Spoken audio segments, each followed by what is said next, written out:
Assalamualaikum. Assalamualaikum warahmatullahi wabarakatuh. Waalaikumsalam warahmatullahi wabarakatuh. Good afternoon, all friends and also the honorable who asked. This afternoon, we'll have a discussion about analyzing narrative resources presented by Ibu Umi Akhiriyah. In this session, there are three parts. The first one is the presentation from Ibu Umi Akhiriyah. The second one is question, and then the last part is answering question. Okay, we start our discussion this afternoon by saying basmalah together. Bismillahirrahmanirrahim. Okay, we hope that the run of the discussion will run well. Okay, the first part is presentation. Okay, Bu Umi Akhiriyah, time is yours. Okay, thank you, Pak Abdullah. Assalamualaikum warahmatullahi wabarakatuh. Waalaikumsalam warahmatullahi wabarakatuh. Good afternoon, Bu Asih, and also my friends. Today I'm going to present about analyzing narrative resources.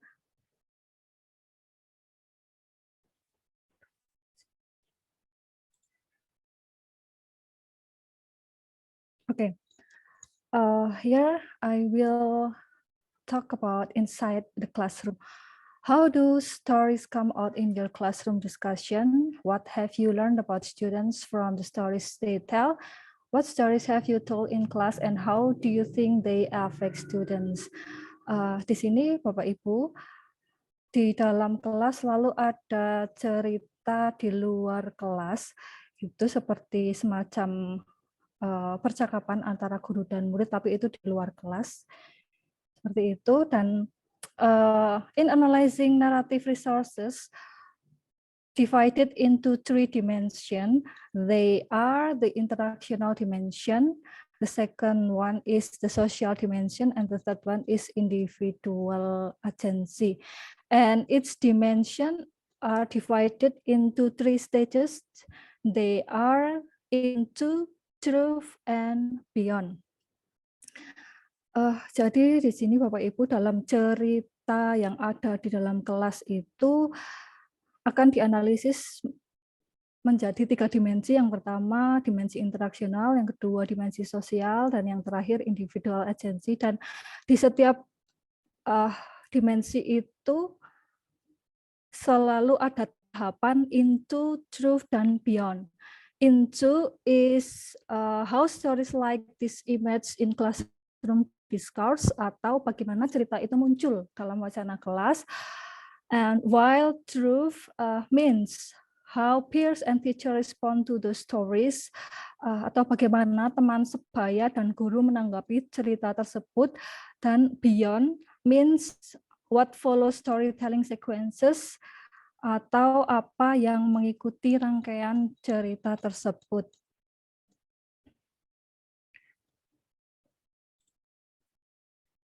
Oke, saya ambil contoh. Here's the example, two story. Story one, once upon a time, Federico, a young man attending city school alternative charter school, told the story about why he left Balmond, a notoriously rough Los Angeles high school. Federico said, our neighborhood started having shit what that neighborhood down there. So I went over there to the bus, so they came and hit me up. I said my neighborhood and they said, fuck that, so they sucked me. Everybody rushed me. Then the next day, we and the Humbees went down and they got me. So that's it.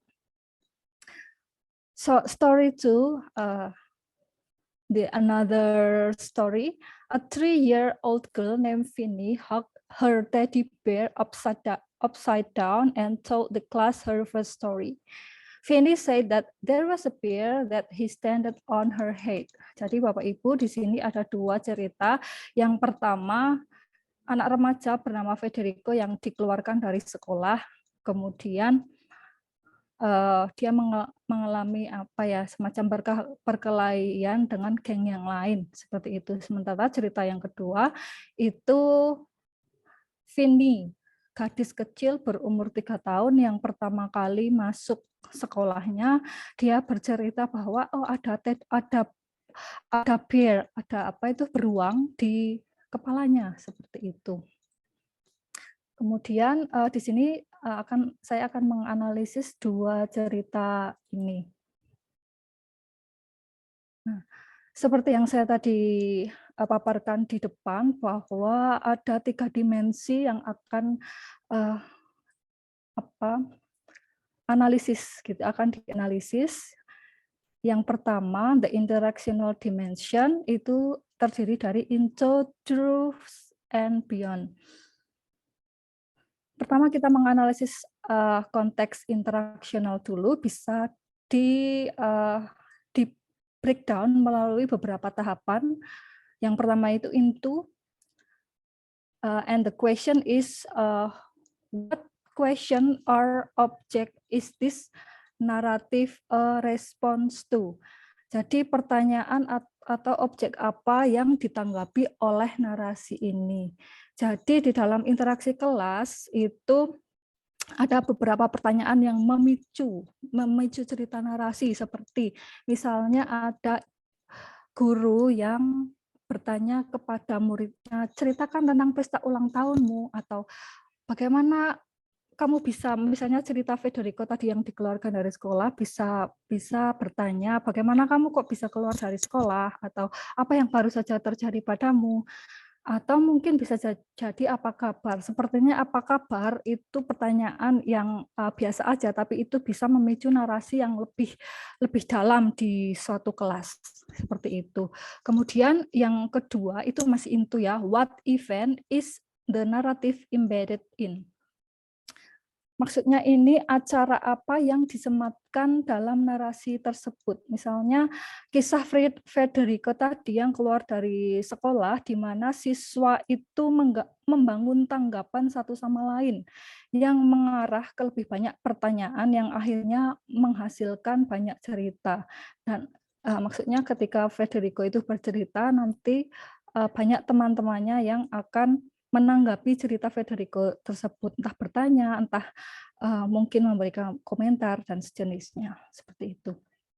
Kemudian yang selanjutnya, is the narrative on the border of an event?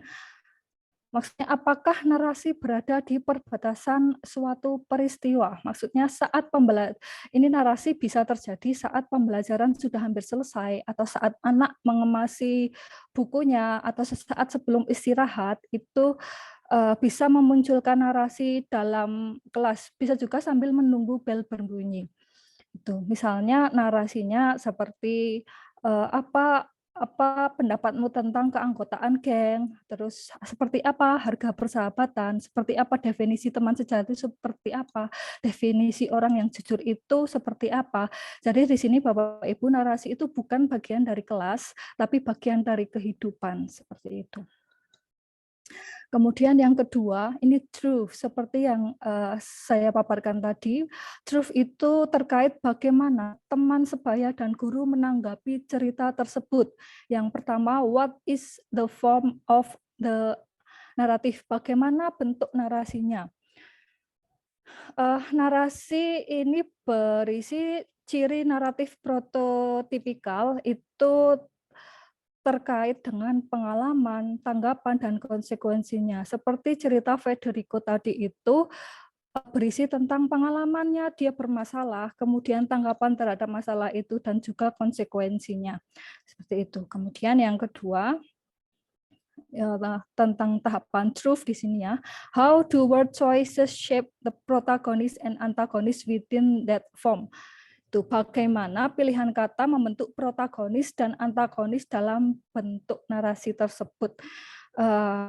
Saya yakin ya, pilihan kata adalah alat yang ampuh untuk memahami pengalaman kita di hadapan orang lain. Seperti itu. Seperti kata Federico tadi bahwa dia mungkin bisa menyebutnya musuh, padahal dia juga melakukan perkelahian, gitu, menyebut musuh. Jadi satu kata yang kita pilih untuk menyebut musuh yang mengancam bisa menimbulkan dampak yang secara langsung. Kemudian untuk selanjutnya masih di tahapan truth ya. How is this narrative co-authored during telling? Bagaimana narasi ini ditulis bersama setelah penceritaan? Pilihan kata saat diucapkan oleh pendongeng sangat dipengaruhi oleh penonton. Misalnya saat seseorang bercerita bisa dipengaruhi oleh audien yang diam, perhatian gitu, penuh dengan pandangan yang melayang, maksudnya menunjukkan bahwa cerita tersebut menarik dan perlu diselesaikan. Anak-anak itu menyadari bahwa teman sebaya dan guru menanggapi tindakan mereka. Bahwa anak-anak itu perlu tahu bahwa mereka itu aman, karena tanpa jaminan keamanan cerita akan berhenti, berarti narasinya stop di sini. Kemudian yang terakhir, beyond. What happened in that interaction when the story finishes? Apa yang terjadi dalam interaksi setelah narasi itu selesai? Oke. Dalam interaksi, narasi dipicu oleh pertanyaan, objek, dan juga peristiwa. Selama penceritaan, interaksional dibentuk melalui bentuk, pilihan kata, dan penulisan bersama seperti yang tadi sudah saya jelaskan. Cerita anak memberikan materi bagi teman sekelasnya untuk dikenal dan kemudian dalam hubungannya dikenal satu sama lain. Seperti itu. Seperti cerita Vini tadi yang ada beruang berdiri di atas kepalanya gitu. Maksudnya membuatnya hadir di dalam ruang kelas. Itu. Kemudian analisis yang kedua di dimensi sosial, the social dimension itu juga terdiri dari tiga tahapan. Yang pertama into, truth, sama beyond, sama seperti tadi. Cuman di sini kita analisis sosial konteksnya. Yang pertama into. What broad social conditions is this narrative a response to? Kondisi sosial luas apa ditanggapi oleh narasi ini?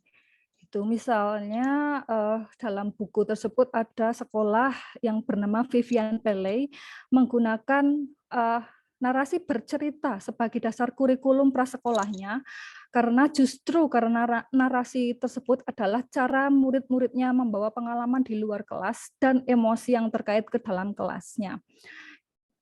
Berarti narasi di kelas itu adalah percakapan, cara untuk mengetahui diri kita dan orang lain, dan cara untuk mengetahui dunia.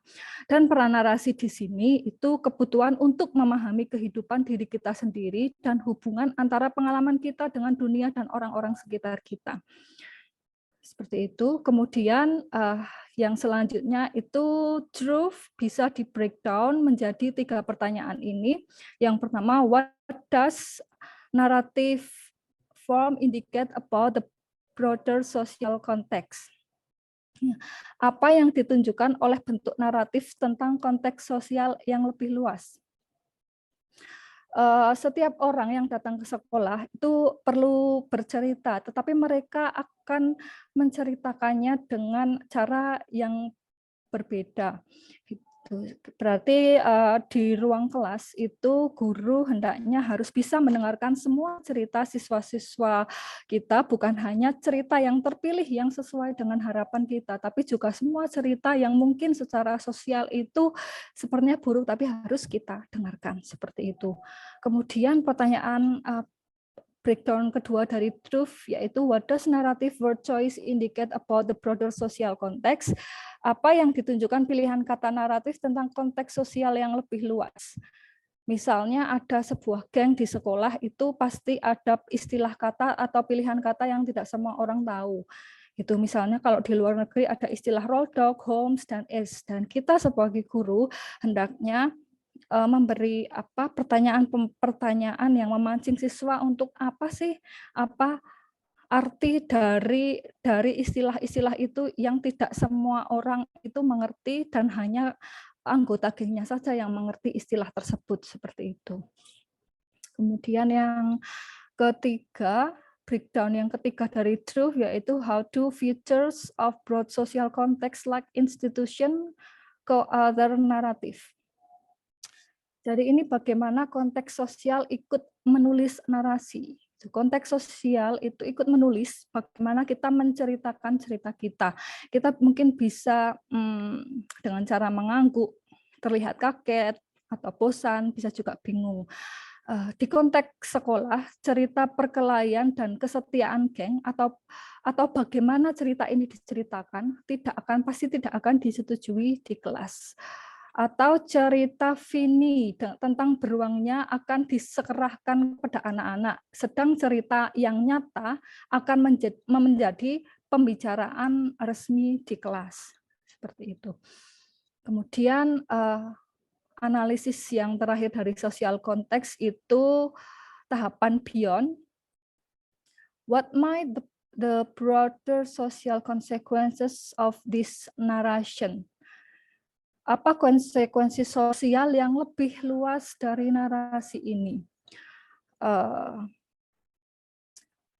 Produk akhir dari pekerjaan kita sebagai guru yaitu sekelompok anak dapat nyaman dengan diri mereka dan dengan satu sama lain gitu. Jadi pasti anak-anak dalam kelas itu kan banyak cerita, mungkin menurut kita negatif, ada yang positif, tapi kita berusaha untuk membuat siswa itu nyaman bercerita sebebas-bebasnya seperti itu.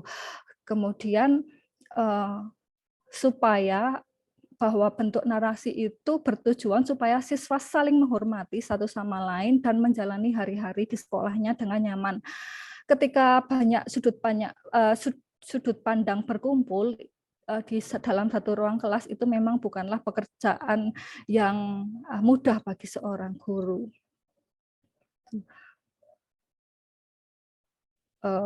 Memang sulit menerima sulit menemukan telinga yang mau mendengar cerita gangster di sekolah, bahkan mengakui keanggotaan menjadi anggota geng itu bisa menjadi alasan dikeluarkan di sekolah. Tetapi ketika tidak ada yang mendengar cerita di sekolah, siswa akan pergi mencari tempat di mana suara mereka itu didengar. Ketika siswa di skala usia tidak menemukan guru yang mau mendengarkannya, sekolah menjadi tempat yang penuh dengan kesalahpahaman dan bukan menjadi pemahaman yang tumbuh seperti itu. Kemudian analisis yang terakhir itu individual agency juga akan di breakdown dalam tahapan into, truth, dan beyond. Into yang pertama di breakdown menjadi 2 pertanyaan. Yang pertama, how did an individual instigate this narrative regardless of question, event, and social context? Jadi bagaimana seseorang itu memicu narasi ini? Pertanyaan, peristiwa, dan konteks sosial semuanya memicu narasi. Kita sebagai guru yang memiliki kapasitas sebagai agen individu untuk meluncurkan narasi kita sendiri, kapan dan di mana kita bisa meluncurkan narasi kita sendiri seperti itu. Kemudian yang kedua, who created the conditions for agents to narrate? Jadi maksudnya siapa yang menciptakan kondisi sebagai agen untuk bernarasi. Sebagai guru hendaknya bisa memancing siswa untuk bercerita, memberikan ruang tersendiri untuk nyaman bercerita. Terkadang cerita siswa itu muncul setelah guru itu bercerita duluan seperti itu. Bahkan dalam ingatan guru itu bisa bercerita tentang pengalamannya ketika mereka itu masih di sekolah. Gitu. Kemudian tahapan berikutnya itu tahapan truth akan di breakdown menjadi 2 pertanyaan. Yang pertama, how do narrators frame who has agency in the story? Bagaimana narator membingkai siapa yang memiliki agensi dalam cerita? Maksudnya menceritakan peristiwa, memberikan kesempatan bagi orang untuk menunjukkan diri mereka dengan cara yang terbaik.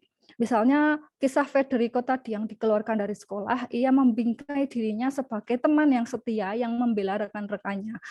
Melalui narasi, seorang individu bisa mengklaim kesempatan untuk menyatakan kasusnya. Seperti itu. Yang kedua, who co-authors the story and what are the effects? Siapa yang ikut menulis narasi dan apa efeknya? Cerita siswa memberi guru wawasan tentang bagaimana siswa menempatkan diri mereka di dunia, seperti itu. Jadi analisis wacana kelas di sini adalah alat untuk mengungkap proses ini. Tujuannya adalah untuk memahami bagaimana kita dapat menggunakan pembicaraan di dalam kelas untuk menarik siswa dan diri kita sendiri melalui cerita kita ke tempat dan cara berpikir yang baru, seperti itu. Kemudian analisis yang terakhir itu beyond dalam pertanyaan beyond itu, are tellers aware of the effect of their narrative? Apakah teller atau pencerita menyadari efek dari narasi mereka? Itu agar pencerita dapat menjalankan peran mereka mungkin perlu merenungkan cerita mereka dan apa artinya untuk masa depan. Jadi ketika anak bercerita itu jangan biarkan cerita itu berhenti bergerak tanpa ada tindak lanjutnya, seperti itu. Tindak lanjutnya seperti apa? Bahwa beri mereka kesadaran akan konteks sosial dan interaksional. Siswa akan bersenang-senang dengan kata-kata mereka sendiri dan mereka juga nantinya akan menjadi kritikus terbaik bagi dirinya sendiri. Gitu. Mungkin guru di sini bisa memberikan pertanyaan, apa maksudmu dari ceritamu, coba tolong jelaskan lebih, atau mungkin apakah kamu berpikir bahwa kamu ini merasa bersalah atau tidak, seperti itu. Jadi di sini guru dan siswa sama-sama belajar membedakan narasi mana yang akan menolak label sosial, yang akan melindungi mereka dari banyak keburukan dan yang akan menumbuhkan masa depan yang positif, seperti itu. Jadi siswa-siswa diajak berdiskusi tentang apa yang terjadi pada dirinya, entah itu salah atau benar itu urusan nanti, yang penting bercerita, kemudian diajak diskusi, kemudian merenung apakah ini benar atau tidak, dan seterusnya, seperti itu. Oke, Bapak Ibu, mungkin itu yang bisa saya paparkan dalam analyzing narrative resource ini. Saya kembalikan pada Pak Abdullah as moderator. Thank you, Bu Umi Ahiria. Oke, sangat menarik untuk didiskusikan, teman-teman. Saya yakin dari pikiran teman-teman banyak yang ingin disampaikan terkait dengan paparan yang sudah disampaikan oleh Ibu Umi Ahiria dengan judul Analyzing Narrative Resources. Untuk bagian kedua, kita akan buka sesi pertanyaan. Kita buka maksimal 3 penanya, begitu ya. Maksimal 3 penanya. Kalau nanti masih ada yang bertanya, kita buka lagi. Kita mulai dari siapa yang mau bertanya atau mungkin memberikan tambahan informasi, mungkin sudah mempelajari juga di materi ini, boleh disampaikan.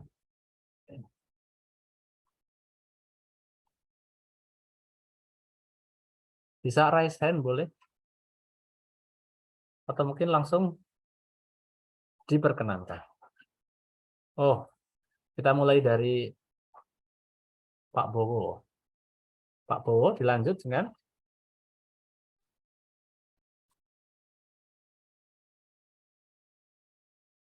belum ada. Kalau belum ada, saya persilahkan terlebih dahulu kepada Pak Bowo untuk menanyakan atau mungkin memberi tanggapan terkait dengan topik kita pada sore hari ini. Dipersilahkan. Ya, terima kasih Pak Abdullah sebagai moderator dan Bu Umi Ahiriyah sebagai presenter untuk materi ini, dan ini sangat menarik untuk saya pribadi karena di situ tadi menggambarkan ternyata naratif itu punya beberapa aspek yang bisa dianalisis sehingga nantinya kita bisa, salah satunya tadi mungkin kalau saya tidak salah tangkap, salah satunya kita bisa mampu dalam tanda kutip menguasai siswa, baik itu salah satunya juga tadi di aspek sosialnya. My question is, pertama, apakah naratif itu bisa didapat dari pengalaman pribadi? Kemudian yang berikutnya, karena tadi sempat juga ada warna-warna atau kata-kata psikologis kalau tidak salah tangkap juga saya, mampukah sebuah naratif ini pada akhirnya membentuk apa ya, membentuk kerangka pikir atau pola pikir atau bahkan karakter dari siswa? Itu saja Pak Abdullah. Terima kasih. Wah, pertanyaan yang berbobot ini. Dua pertanyaan, Bu Umi. Mau ditanggapi terlebih dahulu atau mungkin ada pertanyaan dari teman lain biar Bu Umi nanti bersiap untuk menyiapkan jawaban, karena ini pertanyaannya tadi diapresiasi sama Pak Toto, ini luar biasa bagusnya seperti ini. Tadi pertanyaannya adalah apakah naratif bisa dari pribadi ya Pak? Iya. Dan apakah naratif bisa membentuk kerangka pikir atau pola pikir siswa? Oke, ditahan dulu Pak Bowo, biar Bumi mempersiapkan diri. Kita ke pertanyaan berikutnya dari Bu Komsatun. Dipersilahkan Bu. Okay, thank you for the time given. It is very interesting topic, and Mbak Umi deliver the presentation very well. Saya paham, maksudnya dengan penjelasan yang begitu runtut, enak didengar, bagus gitu, saya jadi mudeng, seperti membaca buku. Bagus menjelaskannya. Good job, Mbak Umi. Oke, my question is begini. Kan ada beberapa faktor yang mempengaruhi. There are many factors that in fact affect the students' narrative ya, the students' story gitu. Nah, which one do you think the biggest thing that affect the student in delivering the narrative or the story to others, berbahasa dan sebagainya? Which one? Apakah background of social life in his or her family, atau lebih kepada lingkungan sosialnya, atau lebih kepada background of knowledge dari students itu sendiri? Gitu. Which one is the biggest one that affect the students' story or narrative? Thank you, Mbak Umi. Thank you, Bu Kom. Pertanyaannya satu, Bu Umi, tapi cabangnya 3. Ya, kita mulai dulu dari Pak Bowo. Pertanyaan Pak Bowo, silakan Bu Umi sudah bersiap dengan jawabannya. Oke. Pertanyaan dari Pak Bowo yang pertama, naratif bisa didapat dari pengalaman pribadi, bisakah? Iya, sangat bisa, karena itu bebas aja. Murid mau bercerita seperti apa, kemudian itu tergantung gurunya. Guru itu memang berkewajiban untuk memancing siswa, memang harus bercerita gitu, seperti itu, supaya ya nanti diskusi bersama, ada diskusi bersama juga. Seperti itu. Kemudian yang kedua, mampukah sebuah naratif membentuk karakter siswa? Iya, jelas, karena di setiap cerita dari siswa itu kan pengalamannya berbeda-beda, kemudian nanti satu sama lain saling menanggapi, kemudian diajak berdiskusi apakah perbuatan ini atau perlakuan yang seperti ini itu baik atau tidak gitu. Seperti itu. Contohnya juga misalnya di Eropa sana ada sebuah budaya ketika anak ulang tahun kemudian kuenya itu apa sih namanya? Ditemplokin di muka itu apa ditemplokin. Nah, itu seperti itu. Kemudian siswa diajak berdiskusi seperti apa sih ini gitu. Atau mungkin cerita yang Federico tadi itu kemudian dibahas dalam suatu kelas, kemudian dipaparkan oleh Federico sendiri, kemudian guru itu menanggapi, berkomentar dan bertanya banyak hal gitu ya, supaya apa? Supaya murid itu bisa memahami dirinya, bisa menjadi kritikus terbaik bagi dirinya, seperti itu. Itu yang bisa saya jawab. Mungkin ada teman nanti yang mau menambahkan. Kemudian selanjutnya pertanyaan dari Bu Hom itu which one the biggest that affect the student in narrative story kalau tidak salah. Itu jadi Iya betul. Iya betul itu. Apakah yang itu paling nanti mempengaruhi supaya murid bercerita begitu, Bu Hom? Iya, ini Bu Umi. Tadi coba saya tak jelaskan dikit. Kalau Oh misalnya iya salah nanti ya. langsung Bu Hom ya. Tadi Bu Hom bertanya apa yang hal terbesar yang mempengaruhi ketika siswa menyampaikan cerita naratif itu, apakah background of family atau social environment atau background of his or her knowledge. Itu dari tiga itu yang mana yang the biggest thing that affect? Yang paling mempengaruhi murid untuk bercerita itu begini ya, kalau sepemahaman saya yakin anak itu jarang bercerita kalau gurunya itu tidak memancing cerita. Sementara di sini di analisis ini guru wajib untuk memancing supaya siswa itu bercerita. Jadi hal apapun itu bisa dijadikan dijadikan untuk anak itu bercerita, walaupun tiga hal yang tadi Bu Hom sampaikan, apakah social environment atau apapun itu ya, itu suka-suka murid aja, tergantung bagaimana pertanyaan si guru. Mau pengen tahu apa sih, guru pengen tahu apa sih ke murid gitu, seperti itu. Itu yang bisa saya jawab Bu Hom. Mungkin ada teman-teman yang lain yang bisa menanggapi. Terima kasih. Oke, mungkin menambahkan tadi ya Bu Umi ya. Ini mungkin terjadi di awal pembelajaran ya, di persepsi ya. Ketika mungkin dalam pembelajaran Bapak dan Ibu guru memberikan pertanyaan yang akhirnya siswa terpancing untuk bisa ikut menyampaikan. Mungkin yang disampaikan Bu Umi tadi mungkin ada background of family, living social environment atau background of the knowledge. Kalau mungkin pertanyaannya Bapak dan Ibu guru terkait dengan tiga hal itu atau salah satu dari tiga hal itu ya mungkin akan mengarah ke sana begitu ya Bu ya. Saya boleh menambahkan Pak Abdullah? Oh, sangat boleh silahkan. Sedikit tentang tadi yang mempengaruhi anak, kenapa dia tidak mau ngomong, apakah yang terbesar itu dari dari social environment, dari family atau dari pengetahuan. Nah, itu terkait menyambung dari materi yang kemarin tentang bagaimana kita menganalisis siswa. Ini ada kaitannya ya. Kenapa kita kok harus memancing siswa? Untuk ngomong, pertama kan kita menganalisis siswa kemarin, materi yang kemarin bahwa, oh itu kenapa sih kok anak itu bisa ngomong, tidak berani ngomong kayak gitu. Ngomongnya itu enggak banyak. Kita mengamati anak, oh mungkin dari segi sosialnya, sosial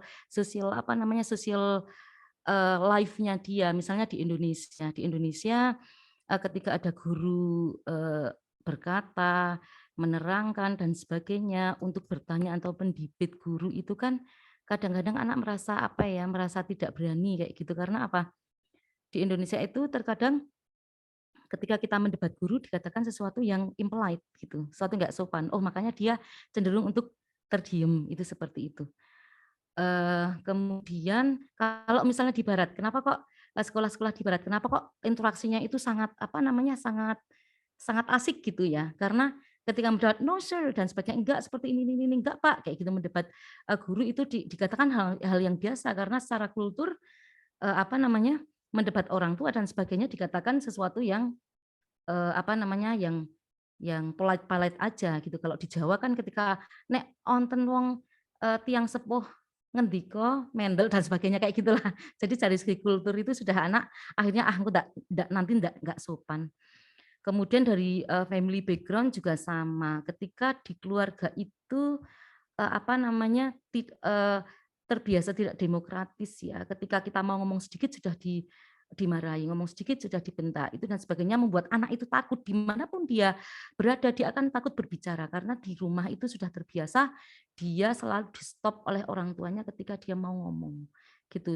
Orang tua tidak pernah mendengarkan apa alasan anak.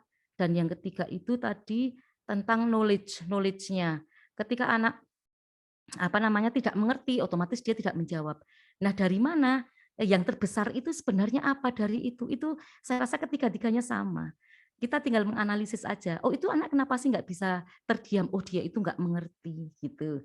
Oh, dia itu nggak paham, dia nggak belajar, nggak tahu apa namanya, nggak tahu materinya. Atau misalnya kita sudah menganalisis ya. Kemarin kan apa namanya, materinya menganalisis. Kita sudah menganalisis anak.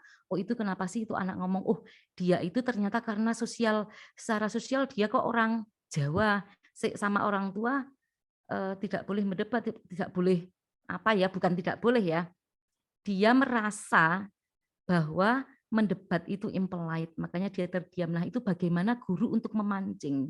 Bagaimana guru untuk memancing anak itu untuk ngomong berdasarkan sesuatu yang kita amati. Kita kan sudah mengamati dulu, kemudian kita ketemu, oh ternyata dia nggak mau ngomong background-nya itu karena di keluarganya itu tidak demokratis. Dia sering di stop ketika mau ngomong, jadi dia nggak tersekat ngomong. Nah, bagaimana guru itu memancing dia untuk ngomong.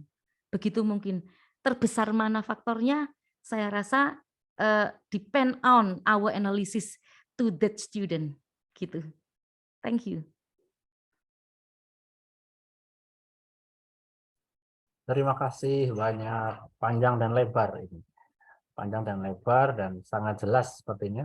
Bu Ho mungkin mau menambahkan dari mungkin yang sudah disampaikan dari Bu Ani dan jawaban dari Bu Umi, tambahan saya tadi, mungkin ada yang perlu dikorek lagi. Nah, Pak, thank you.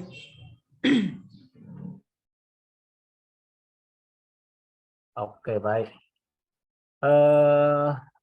Pak Bowo juga sudah terjawab pertanyaannya ya tadi.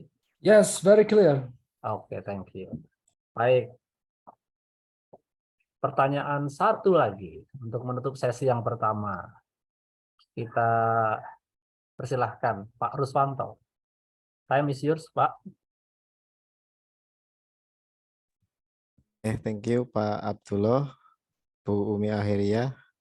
Pak Abdullah, terima kasih waktunya dengan moderator yang sangat luar biasa. Suaranya empuk sekali. Tadi penyampaian dari Bu Umi Akhiriyah, kemudian ditambahkan Pak Bowo, kemudian Bu Hom sama Bu Anik terakhir itu kemudian memunculkan pertanyaan di benak saya secara pribadi. Begini Bu Umi, kita pada intinya adalah berusaha menyelesaikan masalah dengan diawali dengan menganalisis apa yang ada di siswa kita. Nah, pertanyaannya adalah di posisi mana permasalahan itu kita selesaikan, apakah dalam posisi kita sedang melakukan KBM atau di luar KBM. Kalau posisinya berada di dalam KBM, kita itu ketika sebelum mengajar sudah diatur dengan yang namanya lesson plan gitu ya. Apakah lesson plan itu bisa saja berubah menurut situasi yang ada atau kita menganalisisnya di luar jam pelajaran sehingga butuh waktu yang luar biasa, banyak menyita waktu kita dalam rangka menyelesaikan masalah yang tadi disampaikan oleh Bu Umi Akhiriyah. Ini mohon penjelasannya. Saya masih jujur masih bertanya-tanya dalam hati saya ini. Big question buat saya. Sempurna itukah seorang guru ketika mengajar? Kemudian tadi disinggung sampai ada langkah-langkah psikologis yang disampaikan Pak Bowo. Ini jujur membukakan pintu hati saya, pintu pikiran saya yang luar biasa. Oh, sedemikian hebatkah seorang guru dengan segala keterbatasan kita. Thank you Pak Abdullah, Bu Umi Akhiriyah. Silakan. Sepertinya pertanyaan itu saya baca di edisi kemarin kayaknya ya. Baik, terima kasih Pak Ruswanto. Menarik untuk dijawab ini sepertinya nanti oleh Bu Umi. Silahkan Bu Umi, di posisi manakah permasalahan yang ada di siswa kita akan selesaikan? Apakah masih dalam proses pembelajaran atau butuh waktu luang di luar pembelajaran? Butuh waktu ekstra untuk mengurai permasalahan itu? Moga Bu Umi dipersilahkan untuk dijawab. Ya, terima kasih Pak Toto dengan pertanyaan yang ya lumayan ini. Kalau dalam buku ini ya, ini permasalahan-permasalahan atau narasi-narasi itu muncul during KBM. Berarti selama KBM itu berlangsung, misalnya di waktu luang. Misalnya saat pembelajaran sudah hampir selesai itu mungkin ada waktu 5 menit atau 10 menit atau mungkin sambil menunggu bel berbunyi atau sesaat sebelum istirahat. Seperti itu bisa memunculkan narasi seperti itu dan itu include dalam RPP ataupun tidak itu berarti kan tergantung dari kurikulum di negara tersebut. Kalau di Indonesia kan tidak ada yang seperti itu kan biasanya kan tugasnya guru BK kan untuk menganalisis seperti itu. Saya pikir ini analisis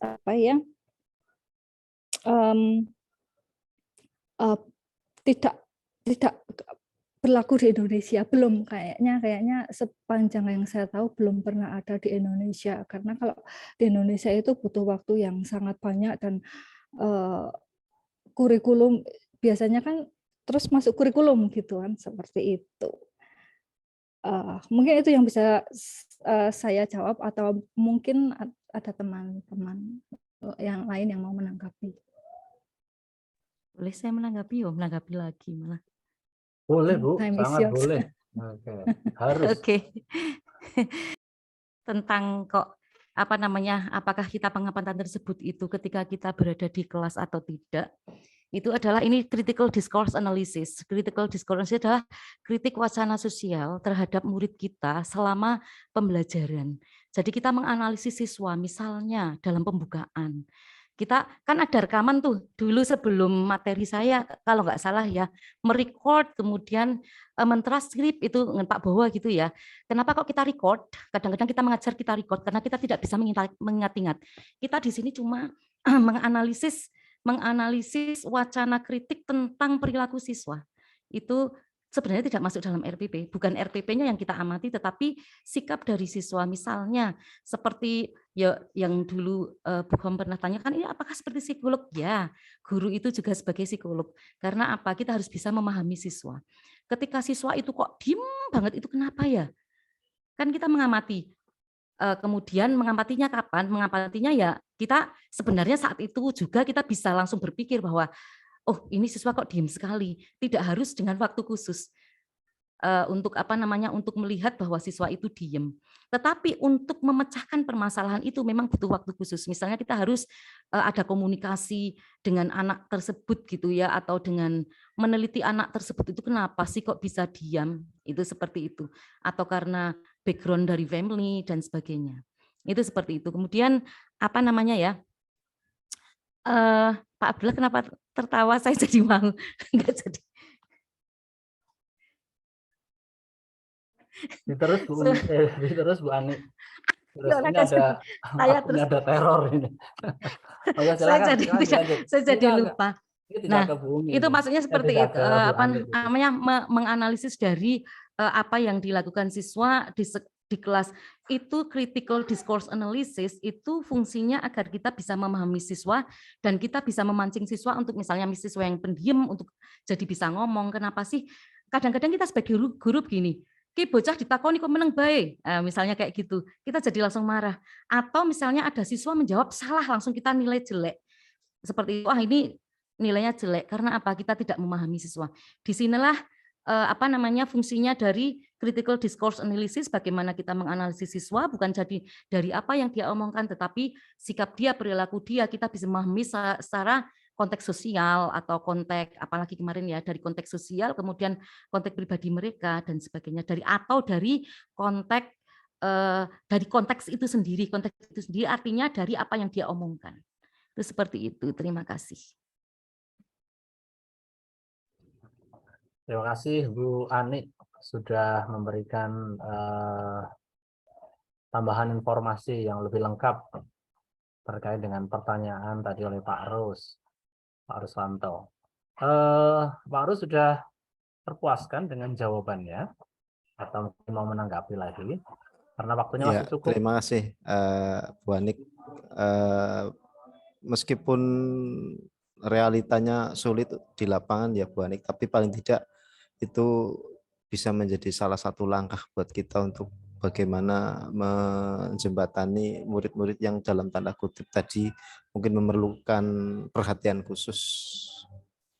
Terima kasih Bu Anik. Baik.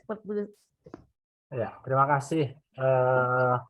Tadi di kesepakatan awal bahwa diskusi kita akan kita selesaikan sampai pukul 16.45 menit. Masih ada 15 menit lagi, teman-teman.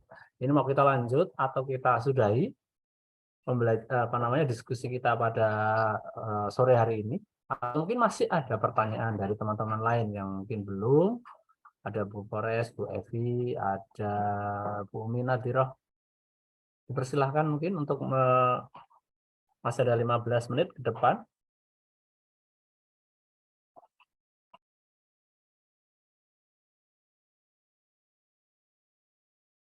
Baik, kalau tidak ada, berarti kita pada sesi yang sudah ya, tadi sesi yang ketiga adalah sesi jawaban, sudah terlewati. Berarti kita sudah selesai di penghujung diskusi kita.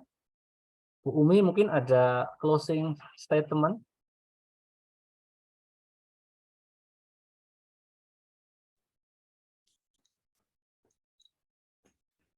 Dari perlu aja cukup kalau saya. Baik, terima kasih dari diskusi yang sudah kita lakukan pada sore hari ini dengan begitu banyak pertanyaan yang sudah dijawab juga baik oleh Ibu Umi Akhiriah. Mudah-mudahan bisa menambah wawasan kita terkait dengan analyzing narrative resources. Dari saya tentunya banyak kekurangan ketika membersamai Bapak dan Ibu pada diskusi pada sore hari ini. Saya cukupkan. Akhiri, assalamualaikum warahmatullahi wabarakatuh. Waalaikumsalam warahmatullahi Waalaikumsalam warahmatullahi wabarakatuh. Wabarakatuh.